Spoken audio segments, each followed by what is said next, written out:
মনে করে দেখুন আমেরিকা থেকে বিশাল একটা কার্গো বিমানে করে একটা মেশিন আনা হয়েছিল আমেরিকা থেকে। মনে করে আমেরিকার সরকার ভারত সরকারকে, মোদি বাবুকে একটা হাই কোয়ালিটির মেশিন দিয়েছিল। মনে করে দেখুন ওই মেশিনটা দিয়েছিল ড্রিল করতে, মানে কাটতে হবে। মনে করে দেখুন ওই মেশিন দিয়ে যখন ড্রিল করছে, মানে কাটছে, পাহাড় কেটে ওর ভিতরে সুড়ঙ্গ করে তো যেতে হবে উদ্ধার করতে। মনে করে দেখুন আপনাদের মনে নেই 15 দিনের মাথায় ওই মেশিনটা ভেঙে গিয়েছিল। মনে করে দেখুন গোটা মিডিয়া দেখিয়েছিল, আপনাদের মনে নেই? গোটা মিডিয়া প্রতিটি পরিবারের লোকদের, যে সমস্ত শ্রমিকগুলো আটকে ছিল ওদের বাড়ির লোকদের ভিডিওয় দেখিয়েছিল। মনে করে দেখুন সকলেই বলছে কি দিন দিন যাচ্ছে, অথচ বলছে উদ্ধার হবে। 15 দিন হয়ে গেছে এখনো হলো না। মনে করে দেখুন 15 দিন পরে আমেরিকার ড্রিল মেশিনটা ভেঙে গিয়েছিল, আপনাদের মনে নেই? ওই ড্রিল মেশিনটা যখন ভেঙে গেল, কেন্দ্রীয় সরকার, রাজ্য সরকার, দুই সরকার বিপর্যস্ত বোধ করছিল। মনে করে দেখুন আপনাদের মনে নেই? প্রধানমন্ত্রী লাগাতার মোবাইলে যোগাযোগ রাখছে উত্তরাখণ্ডের শ্রী রামন সিং এর সাথে, বিষয়টা বারবার আলোচনা করছে কি করা যাবে। দেখুন দেখুন মনে করে দেখুন, আপনাদের মনে নেই? আমি মনে করিয়ে দিই, ওই সময় একটা মোবাইল ফোনে উত্তরাখণ্ডের মুখ্যমন্ত্রীর তরফ থেকে একটা মেসেজ এলো একজনের মোবাইলে। নাম হলো তার মোহাম্মদ মেহবুবুর রহমান। কি নাম? মোহাম্মদ মেহবুবুর রহমান। এনার বাড়ি কোথায়? এনার বাড়ি হচ্ছে দিল্লি। কোথায়? দিল্লির কোন জায়গায়?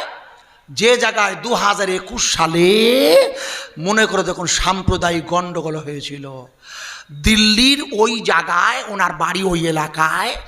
ওনাকে মোবাইল করে মুখ্যমন্ত্রীর দপ্তর থেকে বলা হলো যে আপনি আছেন কোথায়? বলে কেন?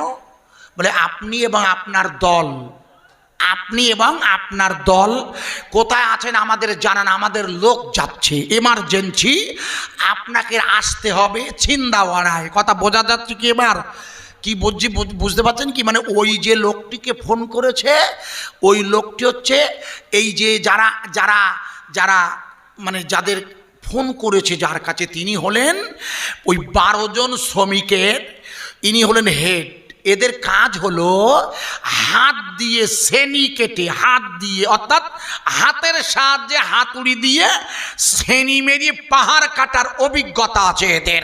বোঝা যাচ্ছে কি? এদের কাজ হলো, এর আগে এরা ওই কয়লা খনির মুখের উপরে যে প্রচণ্ড শক্ত স্তর পড়তো, এরা ওই কাজটা করত। সম্প্রতি ওদের কাজ বন্ধ হয়ে গেছে। আপনারা জানেন না? এই ভদ্রলোক 12 জন, এদের একটা টিম আছে, এরা এই কাজ করে। এদের কাজ এই মুহূর্তে বন্ধ। এদের কাছেই ফোন গেছে। এরা 12 জনের দলটাই পূর্ণ মুসলমান। একটু জোরে বলুন। এই 12 জনের দলটা পূর্ণ মুসলিম ভাই, লা ইলাহা ইল্লাল্লাহ পড়ার দল। আমার কথা বোঝার চেষ্টা করবেন ভাই। যাদের কাছে ফোন করে সাহায্য চাইছে এরা কারা? এরা মুসলমান। আর সাহায্য করবে যাদের, ওই শ্রেণী দিয়ে কেটে। কোন মেশিন কাজ করছে না? একটু জোরে বলতে হবে, না তো ওয়াজ বোঝা যাবে না।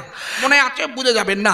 আমি চেষ্টা করছি, লক্ষ্য করুন। ও ভাই আপনাদের মনে নেই? আজকে মনে করেছি আবার বলো করোনা আসতেছে, শুনেছেন তো? কিন্তু এখন আর শুনি ভয় লাগে না।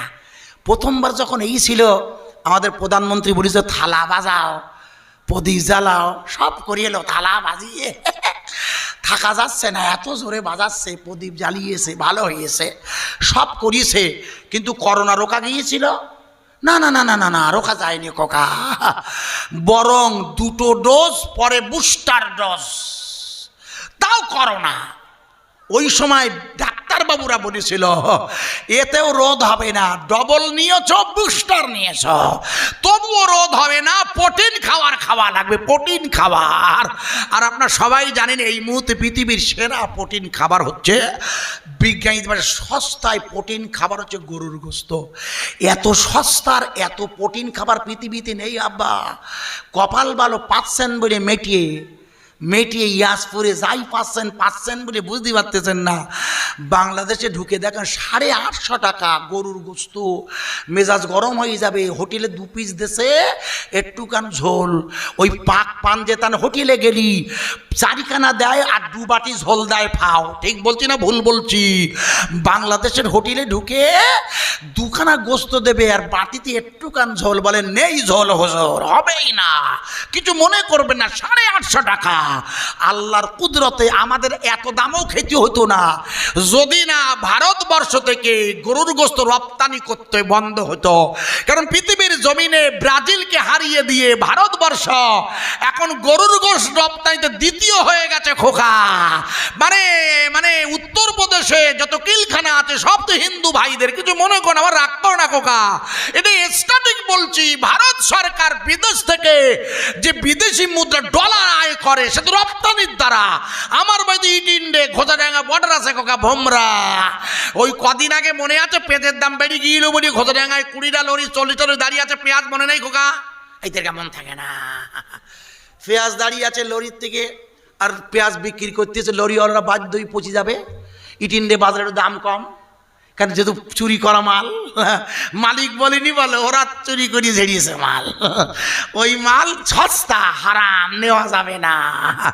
বাজারে 60 টাকা, বাড়ি এসে বলছে হুজুর 40 টাকা। বউ বলছে নেবো, আমার বউটা বলছে নেবো। হাট পাগলা কোথাকা, ও তো চোরাই মাল, হারাম, নেওয়া যাবে না। আমার ভাই কিছু মনে করবেন না, যেন মুশকিলে পড়ে যাব, মনে করলে ওয়াজটা বোঝার চেষ্টা করবেন। আল্লাহ পাকের কুদরতের জমিনে করোনা এখনো কমেনি বলো, আবার হচ্ছে খোকা, আবার হচ্ছে। হোক গিয়ে যাক, শোনো। কিন্তু দেখুন, মনে করতে যখন করোনা হয়েছিল প্রথম, তখন আমাদের স্বরূপনগরের মসজিদি, আমার এই মোর্শেদ ভাইদের মসজিদি, ওই এ খোকার বাব্বা আব্দুর আব্বা এক জায়গায় ইমতি কৌসুয়ায় এই বাজারের মসজিদে মাইকে বলেছিল না যে 5 জনের বেশি মসজিদে আসবা না। কজন বলিল আব্বা? কজন? 5 থেকে 7, খুব বেশি হলি। ও তো সরকারের নির্দেশ। কজন হয়? 5, 7। আচ্ছা, এই 5 জন কেটা কেটা হবে? ইমাম আর মুয়াজ্জিন 2 জন, তাই তো? ও দুটো তো থাকবেই। সেক্রেটারি বলছে আমার নামটা রাখবে, কেন আমি তো কমিটির হেড। ক্যাশিয়ার বলছে ইমাম সাহেব আমার নাম বাদ দেবে না, আমি বলে টাকা দেয়। সভাপতি বলছে আমাকে না রাখলে আমি বলে মিটিং ডাকবো না। হলো কটা? 5টা। ইমাম সাহেব বিপদে পড়ে গেছে, ও আল্লাহ, 5টা তো হয়ে গেছে, এখন আমি আর মুসল্লিগুলো ক্ষণে যাবে, সব তো আমার ভালোবাসে, সবাই তো ইমামকে ইক্তেদা করি। মনে করে যখন ইমাম সাহেব তখন মাইকে বলে দিল, আপনার চিন্তা করবেন না, গোটা স্বরূপনগর, কচুয়া, বিষ্ণুপুর, আরে বিবিপুর, বেগমপুর, গোটা এলাকার যত মসজিদ আছে প্রতিটা মসজিদে সরকারি নিয়মে 5 জন করে নামাজ পড়বে। আর গোটা এলাকার বাড়ির ছাদে, বাড়ির বারান্দায় নামাজ হবে, রমজানের ইফতার হবে, প্রয়োজনে জুমা হবে, জুমা। তার মানে হলো সরকার বললে মসজিদে 7 জন থেকে 5 জনের বেশি হবে না। আর আমার আল্লাহ ওই করোনার সময়ে গোটা স্বরূপনগর সহ ইটিন্ডা সমস্ত এলাকার বাড়িগুলোকেও আল্লাহ মসজিদ বানিয়ে দিয়েছিল। ঠিক না বেঠিক? আরে হ্যাঁ না বলেন। অন্য সমাজ থেকে করোনার সময় ছেলেপিলে মসজিদে যেত, বেশি যেত, কিন্তু ও তো তোমার গোনা ঝামেলা করতো, আগে দাঁড়াইতো, আমি যাব, কাজকর্ম নেই, সব তো বন্ধ, তা চল মসজিদে যাই। আমার কথা বোঝা যাচ্ছে কি? আল্লাহর কি অ্যাকশন দেখেন। এরা বলছে 5 জনের বেশি হবে না, আর আল্লাহ আমাদের কি করলো, গোটা গ্রামটা মসজিদ বানিয়ে দিয়েছে। জোরে বলতে হবে না সুবহানাল্লাহ। এখন এরা বলছে মসজিদে এখন এরা বলছে আমার কাছে আসেন, এখানে এসে বসেন। আসেন না, তাতে কি, আমরা এখানে কেউ নেই, একা একা বসে আছি। আসেন, বসেন না, হিসাবে বসেন, বসুন। দোষাল্লাহ, আমার কাছে আসেন, বসেন না। সাল্লে আলা, সব ওয়াজ শুনতে আসছেন, ভালো লাগে, বয়স্ক মানুষ, মুরব্বী সব। হ্যাঁ হ্যাঁ আচ্ছা, তো ওদিক তো উঠতে পারবেন না, তো ওটার জায়গায় ওদিক নদী কারেন্ট। এই আমার ভাই সাহেবের বিপদে ফেলে দিয়েছি তোরা, ওই দিক, এরা ওদিকে ঘিরে দাঁড়িয়ে বসে রয়েছে, আপনার উঠতে ওই দিক দিয়ে। এমন নবী দুনিয়াতে হইনি, হবে না, তুলনা তো দূরের কথা, ছায়া মেলে না। নবী আছে মদিনায়, কবে যাব জানি না, সবাই মিলে পড়ব দরুদ, যাবে মদিনা। আল্লাহুম্মা সাল্লি আলা, জোরে বলেন, সাইয়্যিদিনা মাওলানা মুহাম্মদ সাল্লাল্লাহু আলাইহি ওয়াসাল্লাম ওয়া আলা আলি সাইয়্যিদিনা মাওলানা মুহাম্মদ সাল্লাল্লাহু আলাইহি ওয়াসাল্লাম। প্রিয় ভাই সাহেবেরা, আমাদের মসজিদের ইমাম সাহেব আপনাকে যে জায়গায় বায়ান রাখছেন, ইমানটার সাথে আমলের সম্পর্ক। আমি ইমান আনবো কার উপরে? ওই আল্লাহ আমি বোঝাচ্ছিলাম যে আল্লাহ করোনার সময়ে আমরা ওই মালিকের নাম নিতে পেরেছি। একবার জোরে বলা যাবে না সুবহানাল্লাহ? আমি আপনাকে রাখছিলাম, আপনাদের মনে নেই, ভুলে গেছেন কি সেটা? মনে করে দেখুন, ওই 16 দিনের মাথায় ওই 12 জনের একটা দলকে, মুসলিম দল, তাদেরকে মোবাইলে করে ডেকে আনা হলো, মনে আছে? ভুলে গেলে মুশকিল। মনে করে দেখুন, মনে নেই। এটা হচ্ছে কাজ, আমল। এরা কি করবে? কাজ করবে। আমল মানে কি? আমল মানে কাজ করা, কাজ। ওরা কি করেছে? ওরা এসেছে 12 জনের দল নিয়ে এসে হেলিকপ্টারে করে, মেশিনে পড়ো। আর জো বাইডেনের মেশিন এনেছিল আমেরিকার থেকে, ডবল একেবারে সেই প্লেন, ওরে বলে কার্গো বিমান। এদের উড়িয়েছে এরা 12 জন। আমার কথা বোঝা যাচ্ছে কি? হ্যাঁ না বলেন? এই 12 জনের যে হেড, তার নাম বলেছি, বলে মনে আছে? মুখস্থ রাখেন, মানে মুশকিল। এই ভদ্রলোকের নেতৃত্বে এদের কাজ কি? এদের কাজ হচ্ছে হাত দিয়ে, হাতুড়ি দিয়ে, ওই শ্রেণী বোঝেন তো, মানে আপনারা সব বোঝেন তো মিনিমাম, ওই পাহাড় কাটতে হবে। এটা খুব কঠিন কাজ নাব্বা, কিন্তু এদের এত আল্লাহর নিয়ামত, এদের অভ্যাস, এরা এই কাজটা বিশেষজ্ঞ, এরা এই কাজটাই বিশেষজ্ঞ, তাই এদেরকে ডাকা হয়েছে। অথচ এরা কারা? সব এরা কারা? এরা শুধু মুসলমান বলবেন না, শুধু মুসলমান, এরা হলো ভারতবর্ষের জমিনে মার খেতে খেতে, রাজনীতির কোপানলে পড়ে, আপনি বিনা কি লাভ হবে এ ধরাতে বাঁচিয়া, আপনি আছেন মদিনায়,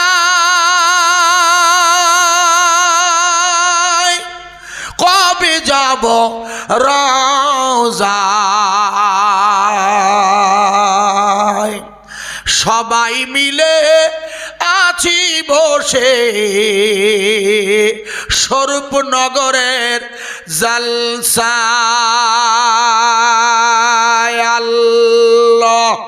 আল্লাহুম্মা সাল্লি আলা, জোরে বলুন, সাইয়্যিদিনা ওয়া আলা আলি সাইয়্যিদিনা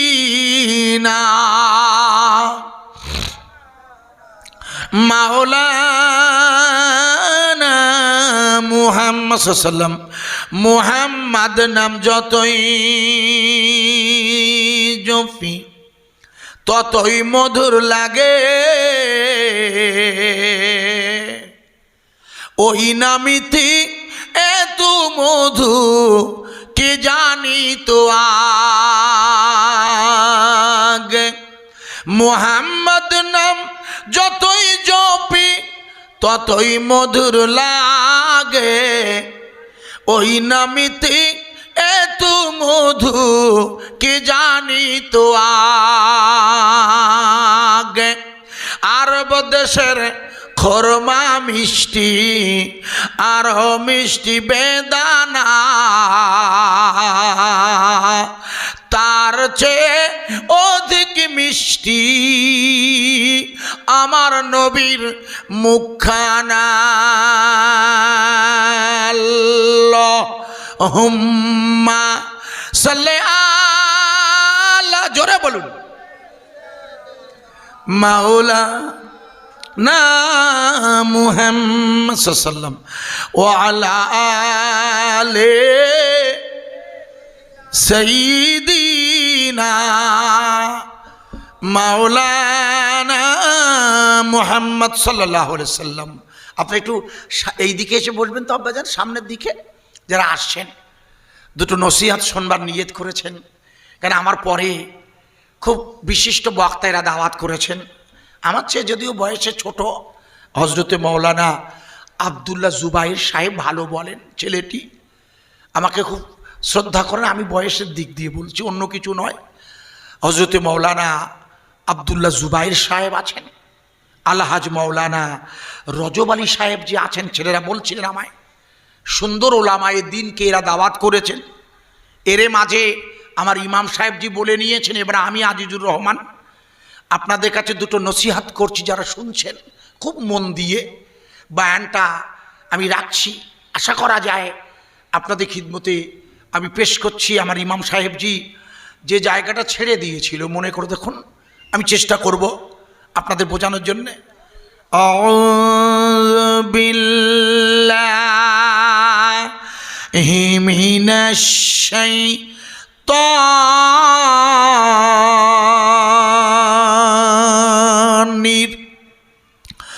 রাজিম।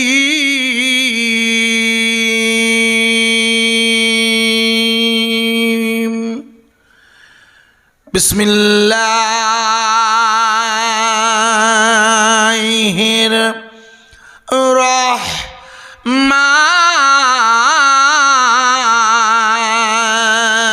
রহমানির রহিম।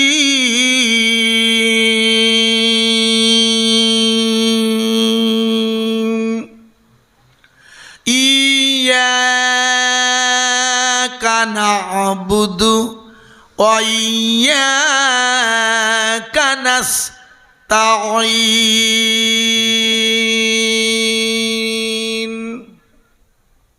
মোহতারাম, এই মাহফিলের সভাপতি সাহেব, আমাদের মসজিদের ইমাম সাহেব, মুয়াজ্জিন সাহেব, আমন্ত্রিত ওলামা অতিথিগণ, শুধু আপনাদের কাছে কোরআনুল কারীমের ছোট্ট একটা আয়াত, যে আয়াতটা আপনারা সব ভাই জানেন, এজ এ মুসলিম হিসাবে যখন আপনি আপনার মালিকের জন্য সেজদা দিতে দাঁড়ান, তখন আপনাকে কোরআনুল কারীমের এই শ্রুটা দিয়ে মালিকের সাথে আলাপ শুরু করতে হয়। যখনই আপনি আপনার মালিকের সেজদাতে দাঁড়ান, ভাই মালিকের সেজদা দিতে হয় কেন? কারণ সেজদা হলো, ভালো করে বুঝবেন, সেজদা হচ্ছে বান্দার সাথে মালিকের ভালোবাসার প্রেমের শ্রেষ্ঠতম মাধ্যম। মনে করে দেখুন, আদম আলাইহিস সালাতু ওয়াস সালামকে ইমাম বানিয়ে আল্লাহ আজাজিলকে সেজদা দিতে বলেছিলেন। মনে করে দেখুন, আপনারা খুব ভালো করে ওয়াজ বুঝবেন। আজাজিল তার, খুব মন দিয়ে বুঝতে হবে, কিন্তু আজাজিল তার আমলের দ্বারা এত বেশি পরিমাণ আল্লাহর উপরে নিজের বিস্তার করেছিল যে নিজে ভেবেছিল যে আমি সকলের চেয়ে এত উচ্চ যে মালিকের কথাটা আমি এখন আর স্বীকার করতে চাইছি না। তার মানে প্রচণ্ড পরিমাণ আমলও তার অহংকার ঘুচিয়ে অহংকারে উদ্ধত করে দিয়েছিল ঈমান না থাকার কারণে। কথা বোঝা যাচ্ছে? খুব জটিল, কিন্তু উনি বলছিলেন, আমি ওটাকে ব্যাখ্যা করে দিয়ে যাই, সুবিধা হবে বোঝাতে। আপনাদের পরের বায়ান বুঝতে গেলে এটুকু সুবিধা হবে। উনি বলেছেন যেটা, কি বলেছেন?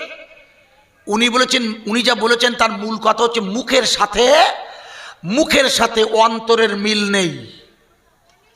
মুখ বলছে ফুরফুরা, উনি ওয়াজ করছিলেন, চলে গেলে বলছে বিরোধী কথা বলছিল না। হ্যাঁ না বলুন, আপনার তখন ছিলেন, আমি তখন এসে গেছি অলরেডি। উনি বলছিলেন মুখ বলছে জমি দেব, মুখ বলেছে আমি জমি দেব, জমি দিতে গিয়ে জনগণের জমি নিয়ে নিজের নামে লিখে নিয়েছে মোতোয়াল্লি, কেউ জানে না। বোঝা যাচ্ছে কি? এরকম অসংখ্য আছে। ঠিক বলছেন উনি, আমার কথা কি বোঝা যাচ্ছে? উনি ঠিক বলছিলেন ইমাম সাহেব। আকসার ঘটছে সমাজে। মানে আপনারা যখন কোনো মাদ্রাসা মসজিদে জমি বা পয়সা দেন, আপনারা তাকে অন্ধবিশ্বাস করে দেন। আপনারা যে টাকাটা দেন, দান দেন, সেটা অন্ধবিশ্বাস করে দেন না যে এ লোক আমাদের ঠকাতে পারে। কিন্তু দেখা যাচ্ছে চাঁদা দিয়েছেন, ঠিক সঠিক ব্যবহার হচ্ছে না। উনি যেটা বলছিলেন সেটা বলছি, ভুল বুঝলে হবে না। কিন্তু তার মানে কি? তার মানে মুখের সাথে জবানের সাথে অন্তরের মিল নেই। আমার কথা বোঝা যাচ্ছে কি? জবানের সাথে অন্তরের মিল থাকলে, অর্থাৎ জিহ্বার সাথে কলবের মিল থাকলে কোনো মুসলিম, কোনো মুসলমান, নরনারী, পুরুষ কেউ কখনো পাপ করতে পারবে না। ভালো করে বুঝবেন, কোনো মুসলিম যুবক যুবতী কখনোই পুরুষ নারী, ওই যে জাকারা উনসা বলছিল না, পুরুষ আর নারী বলছিল, উনি বলছিলেন শেষ আয়াতটা, যে কোনো নারী আর পুরুষ যারা আমল করবে তাদের প্রথম শর্ত হবে কি? ঈমান আনা। লক্ষ্য করে বুঝবেন, ঈমান কি? ঈমান হলো লা ইলাহা ইল্লাল্লাহু মুহাম্মাদুর রাসূলুল্লাহ, এটা মুখে বলা। লা ইলাহা ইল্লাল্লাহু মুহাম্মাদুর রাসূলুল্লাহ এটা কলব দিয়ে বলানো। আর লা ইলাহা ইল্লাল্লাহু মুহাম্মাদুর রাসূলুল্লাহ এটা শরীর দিয়ে মেনে চলা। হাদিসের ভাষায় হলো ইকরার বিল লিসান, জবান দিয়ে বলা, মুখস্থ করেন। আর হাদিসের ভাষায় তাসদিক বিল কলব, হাদিসের ভাষায় অর্থাৎ জবান দিয়ে বলা, অন্তর দিয়ে মেনে নেওয়া, আর শরীর দিয়ে সেই অনুযায়ী চলা। এর নাম ইকরার বিল লিসান, ইকরার বিল লিসান, তাসদিক বিল কলব, আর আরকান বিল আহকাম, এর নাম হলো সুন্নাত। গোটা শরীর দিয়ে কোনো কিছু মেনে চলার নাম হচ্ছে আরকান বিল আহকাম, হুকুম মেনে চলা। কোন হুকুম? ওই যে কলব যেটা বলছে লা ইলাহা ইল্লাল্লাহ, মুখস্থ করবেন আপনারা ভাইরা যারা আছেন, সব ভাই মিলে নসিহতটা রাখছি, এটা মনে রাখবেন। আপনি যতই ইউটিউব করুন আর ওয়াজ শুনুন, আপনি নিজেও মনে রাখবেন ভাই, এখানে আপনারা যেহেতু বিভিন্ন ওলামার বায়ান শোনেন, ভালো, এটি আপনার নিজেরও দায়িত্বে নিজের কলবে ঈমান ঢোকাতে হবে ভাই সাহেব। বাম স্তনে দুধের নিচে যে লতিফায় কলব, কারণ ইমানের তো 3টে পার্ট, হাদিসের ভাষা। আমি যেটা ওয়াজ করছি আপনারা শোনেন, জানেন আপনারা। এইটু বড় আলেমকে জিজ্ঞেস করবেন, যদি কেউ আমার বলেও ভুল বলেছে আমাকে মোবাইলে জানিয়ে দেবে, শিখিয়ে নেব। ইমানের প্রথম পার্ট লা ইলাহা ইল্লাল্লাহ, মুখে বলা, ইকরার বিল লিসান, হাদিসের ভাষা।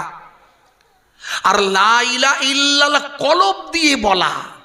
আপনি আর বলবেন না, ও আপনি আর বলবেন না, বলো, এ আর বলবে না, এর ভিতরটা বলবে। বোঝাচ্ছে কি? হ্যাঁ না বলুন।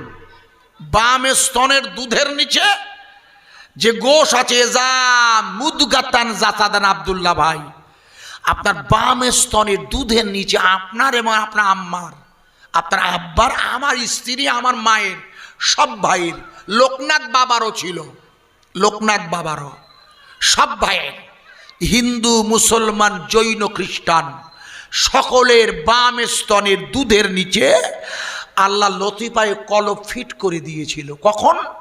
মনে করতে লাকাদ খলাকনাল ইনসানা ফি আহসানে তাকওয়িম, যখন আল্লাহ মানুষকে বানিয়েছিল সুন্দর অবয়বে। আমাদের যে বানিয়েছে আল্লাহ, এটা সুন্দর চেহারা না আমাদের? সুন্দর কোন দিকটা? ভিতরটা, বাইরেরটা নয়। দেখবেন বাইরে অনেকে কানা, খোড়া, অ্যাবলিশড, প্যারালিসিস, ওটা নয়, ভিতরটা, শরীরের ভিতরের পার্ট। কোরআন বলছে, আল্লাহ আমি নয়। অতীন, সূরা ৩ ইমাম সাহেব পড়ে সব সময়, অতীন অজাইতুন ওয়াতুরি সিনিন ওয়াহাজাল বালাদিল আমিন লাকাদ খলাকনাল ইনসানা। খুব ভালো করে শুনবেন, কেন মানুষ ইমান হারিয়ে যাচ্ছে আর কেন আমল করলেও কাজ হচ্ছে না? এখানে উত্তর আছে। লাকাদ, আল্লাহ বলছেন সূরা ৩, অতীন অজাইতুন ওয়াতুরি সিনিন ওয়াহাজাল বালাদিল আমিন। আমি ডুমুর এবং জয়তুন ফলের কসম করছি। আমি কানা আবুদু, আমরা ইবাদত করি কার? আরে জোরে বলুন, আরো জোরে। কোন আল্লাহর? কোন আল্লাহর বলুন ভাই আব্দুল্লাহ ভাই, একটু আপনার যা মনে হয়। সৃষ্টিকর্তা আল্লাহর। বেশ, আপনাদের আর কারণ কিছু মনে হয় যে আমরা ইবাদত করব সৃষ্টিকর্তা আল্লাহর? আব্দুল্লাহ ভাই যেটা বললে, আপনাদেরকে আর কারণ মনে হয় যে না এর সাথে আর কিছু বলা যায়? সবাই একমত? সবাই সবাই তা হবে কেন? ওর চিন্তার সাথে আমার চিন্তা মিলবে না, একটু তো এক হওয়া কথা না? আমি একটু বলি তাহলে দেখুন মিলে কি। আমি বিশ্বাস করি আপনি যেটা বলছেন আল্লাহ আমার সৃষ্টিকর্তা, আমি ওটাকে একেবারে অন মাই হেড, আমার মাথার উপরে রেখে বলছি, আমার আল্লাহ এমন আল্লাহ। একটু ভালো করে বুঝবে খোকা আব্দুল্লাহ ভাই, কমিটির ছেলেরা, গ্রামবাসী ভাইয়েরা, আমার ইলাহা, আমার আল্লাহ এমন আল্লাহ যে আল্লাহর ধ্বংস হয় না। কারণ এই পৃথিবীতে আল্লাহ বাদে আর যত সৃষ্টিকর্তা বলে দাবি করছে যারা, এরা সবাই ধ্বংস হবে। কুল্লু মান আলাইহা ফান। এই পৃথিবীতে যা কিছু আছে সব ধ্বংস হবে। এই প্যান্ডেলটা কাল থাকবে? হ্যাঁ না বলুন, জোরে আওয়াজ দেন। 37,000 দুর্গা পূজা হয়েছে এবার পশ্চিমবঙ্গে। মমতা ব্যানার্জির সরকার 70,000 করে টাকা দিয়েছে প্রতিটা ক্লাবের। তারপরে হয়েছে মনে করে দেখুন লক্ষ্মী পুজো, তারপরে হয়েছিল মনে করে দেখুন কালী পুজো, তারপরে হয়েছিল কার্তিক পুজো, তারপরে হয়েছে জগদ্ধাত্রী পুজো। আর আমি ওই সময় বাংলাদেশে ছিলাম। আমি গত শুক্রবার, পরশুদিন শনিবার তো বাড়ি এসেছিলাম জানি, যাই হোক আপনার বাংলাদেশে ছিলাম। বাংলাদেশে এবছর হাসিনা সরকার 32,000 পুজো করিয়েছে, 32,000। আপনারা ভালো করে বুঝবেন, তাই পুজো হোক আর যে কোনো অনুষ্ঠান হোক, যেসব দারুণ করে বানানো হয়, যা প্যান্ডেল, গেট, ওই যে ওখানে যে গেটটা বানিয়েছে লোকনাথ বাবার মন্দিরের মুখ যাবার পথে যে গেট বানিয়েছে রাস্তার উপরে, সরকার বানিয়ে দিয়েছে ঠিকই আছে, কিন্তু ওই যে গেট বানিয়েছে ওই গেটটা কি থাকবে? ওই গেটটা সেদিন নষ্ট হয়ে যাবে। ইজা জুলজিলাতিল আরদু জিলজালাহা, মারাত্মক ভূকম্পনে পৃথিবী যেদিন ধ্বংস হবে। আর জাপানের অবস্থা ভেবে দেখুন, জাপান গতকাল রিক্টার ছেলে একটুখানি নড়ে উঠেছে ভূমিকম্পে, সব লণ্ডভণ্ড করে দিয়েছে, সব কিছু লণ্ডভণ্ড করে যিনি চিরঞ্জীবী তিনি হলো আমার আল্লাহ। একটু জোরে বলা যাবে না? বোঝা যাচ্ছে কি আমার সৃষ্টিকর্তা কোন ইলাহা, যে ইলাহার মরণ হয় না। ভালো করে বুঝবেন, যে ইলাহা আল্লাহু লা ইলাহা ইল্লা হুয়াল হাইয়ুল কাইয়ুম। কোন আল্লাহর ইবাদত করছেন? যে আল্লাহ দেখছেন আজিজুর ওয়াজ করছে। কোন আল্লাহর? যে আল্লাহর সেজদা দিলে মাটিতে সুবহানা রব্বিয়াল আলা বললে আল্লাহ বান্দার নিকটে এসে যায়। কথা বোঝা যাচ্ছে না? তাই আজাজিলকে আল্লাহ বলেছিলেন তুমি আমার আদমের সেজদা করবে, ওটা হচ্ছে আমার খলিফা। বলেছিল হ্যাঁ না বলুন? আরে আদমকে বলেনি আল্লাহর আজাজিলকে? আজাজিল তখন তো ইবলিস হয়নি, তখন তো ওনার নাম আজাজিল। উনি গোটা পৃথিবীর সর্বত্রই যেখানে যেখানে সৃষ্টি সব জায়গায় সেজদা দিয়েছে, এমন জায়গা নেই সেজদা নেই আজাজিলের। এত এলেম তার, এত জ্ঞান তার, এত তার জ্ঞান, ভালো করে বুঝবে খোকা, এত জ্ঞান তার ফেরেশতাদের চেয়ে সে আল্লাহর কাছে অত্যন্ত গুরুত্বপূর্ণ হয়ে দাঁড়ালো। ফেরেশতারা নূরের তৈরি, আর মনে করে দেখুন আপনারা সবাই জানেন জিন হচ্ছে আগুনের তৈরি। তাই জিন আজাজিল বললে আমি মাটির তৈরি, আদমকে সেজদা দিতে পারি না। তার মানে এত এলেম আজাজিলের কোনো কাজে লাগলো না, কারণ সে লা ইলাহা ইল্লাল্লাহ বিশ্বাস করে আল্লাহর হুকুমকে। বোঝা যাচ্ছে ওয়াজ? ভালো করে বুঝতে হবে বায়ান। সে আল্লাহর হুকুম মানে নাই, তাই সে হয়ে গেছে ইবলিস। আপনিও হয়ে যাবেন আল্লাহর হুকুম না মানলে। তাই আপনার আল্লাহর হুকুম প্রথমেই মানতে হবে। কি দিয়ে? প্রথমেই মেনে নিতে হবে এই পৃথিবীর মালিককে। জোরে বলুন, আরো জোরে।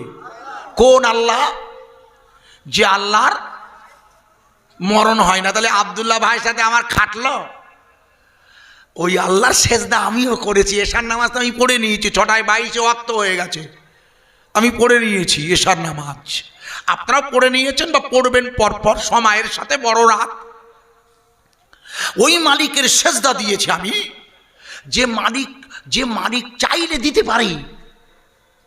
আমি ওর কাছে চাইবো কেন? যার নিজের নড়ার ক্ষমতা নেই পাগলা, সে নিজে বাঁচে না, আমি তার কাছে চাইতে পারি না। এতটুকু জ্ঞান বোধ আপনার নেই। ওই মালিকের কাছে চাইতে হয়। আমি উদাহরণ দিচ্ছি, আমার ওয়াজ বোঝা যাচ্ছে? বুঝতে পারছেন? একটা টাটকা উদাহরণ নিন, আগে সময়ের দিকে তাকিয়ে বলছি, একটা টাটকা উদাহরণ দিয়ে দিই, মাথায় ঢুকে যাবে আশা করা যাচ্ছে, আশা করছি। আপনার মনে নেই বলে মনে করিয়ে দিচ্ছি। এটা মনে করে দেখুন, জায়গাটার নাম হলো সিন্দাওয়াড়া। সিন্দাওয়াড়া রাজ্যটার নাম উত্তরাখণ্ড। মনে করে দেখুন, রাস্তা বানাতে গিয়ে পাহাড় কেটে সুড়ঙ্গ বানিয়ে হাই রোড বানাতে গিয়ে ওই পাহাড় ধসে 41 জন শ্রমিক সুড়ঙ্গের মধ্যে আটকে পড়েছিল। মনে আছে আব্বা? আই আব্দুল্লাহ ভাই, মোবাইল দেখেননি? সবাই মোবাইল নিয়ে ঘুরতে। আমি রাতের বেলা ওয়াজে যাচ্ছি, একটা ছেলেকে আমার ড্রাইভার জিজ্ঞেস করবেন, ঠিকানা জিজ্ঞেস করছি, আর যে কোকা অমুক জায়গায় যাবো, রাত 11টা বাজে। ও বলছে সোজা। তার মানে ও আমার কথা শুনিনি। ওই মোবাইলে এত মুগ্ধ, খানিকটা দূরে গিয়ে আমি বলছি, ও কাকিমা হিন্দু এলাকা, অমুক জায়গায় যাবো। ইস, এখানে এসছে কোনো বাবা? রাত অনেক, তখন খুব বিপর্যয় হয় রাতের বেলা, অত রাত্রে। বলো ওই যে একটু আগে যে পোল পেলেন না, পোল? আলে হ্যাঁ। আলে ওখানে তো 4টে ছেলে ছিল তাই বসি। বলছি ওরা বললেই না, ওরা সোজা বলিয়ে দিয়েছে। বলে সোজা বললো? সোজা হিন্দু পাড়া সোজা বলবে কেন? তা আপনি আবার যান, উজন যান। আমার ড্রাইভারকে গাড়ি ঘুরিয়ে এসে তখন ওরা আবার ওরা বসিয়ে যখন যায়নি, আচ্ছা এই খোকাই তোরকে বললাম আমি অমুক জায়গাতে, বলে তুই বলি সোজা, বলে আমি কি আপনার সোজা বলি যে আমরা মোবাইলের বলতে সোজা। আচ্ছা লেও, হাসবেন না, বোঝার চেষ্টা করবেন। মোবাইল আপনার জীবনটাকে শেষ করে দিয়েছে। যেদিন থেকে এই মোবাইল এসেছে, এই হাই কোয়ালিটির মোবাইল, সেদিন থেকে আপনার সংসারটা শেষ। আব্দুল্লাহ ভাই রাগ করবেন না, পরিস্থিতি খুব জটিল। বাপের হাতে মোবাইল, মেয়ের হাতে মোবাইল, ছেলের হাতে মোবাইল। শালা 1.5 বছরের বাচ্চা শালা মোবাইল না দিলে ভাত খেতে চায় না। আরে হ্যাঁ না বলুন। আজকে আমাকে বলছে, আল্লাহর কসম বলছে, আজ বলছে, গত গত গত আজকে বলছে হুজুর জানেন আমার ছেলেকে কার্টুন না দেখালি, কার্টুন শালা ভাত খায় না শালা। আচ্ছা মাল কটা? বলে একটা। একটা তো খুব আদরের, সিজার করে হয়েছে, রাগ করবেন না। ওই সিজারের বাচ্চা একটা হয়েছে, এত আদর, যা বলছে তাই শুনছো ভাইয়া।